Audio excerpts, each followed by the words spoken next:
जब बारात आई थी ना अब्दुल्ला इब्न जाफर तैयार की अली के दरवाजे पे,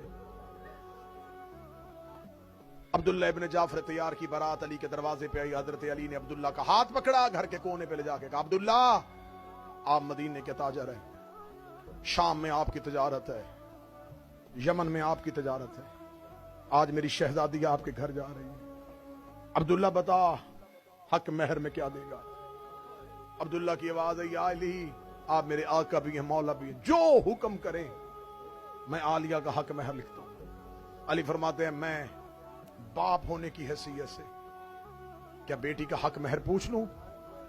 फरमाया, हाँ या अली पूछे। आलिया अब्दुल्ला के घर जा रही है, कोई हक महर लिखवाना चाहे तो लिखवाइए। ज़ैनब रो के कहती है, बाबा मैं तेरी शर्मों वाली बेटी हूं, बाबा अगर आपने मुझसे ये पूछ ही लिया है तो मैं बताऊं।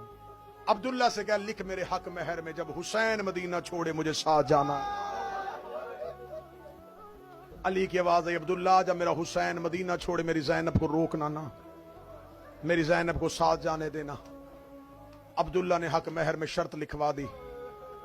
28 जब हुसैन ने ऊंटों पे सामान रखा, बीबी ज़ैनब अब्दुल्ला के घर में आई, जमीन पे आकर ज़ैनब बैठ गई। जमीन पे बैठी हुई ज़ैनब को अब्दुल्ला ने देखा, तड़प के अब्दुल्ला इब्न जाफर तैयार आए, रो के कहते, अली की बेटी मेरे घर में जमीन पे क्यों बैठी है, जल्दी उठिए बिस्तर पे आके बैठिए, ऐसे ना हो आप जमीन पे बैठी हो, घर में अब्बास आ जाए, अब्बास आपको जमीन पे बैठा हुआ देख लेगा, अब्बास की क्या हालत होगी। बीबी देख के कहती, अब्दुल्ला याद है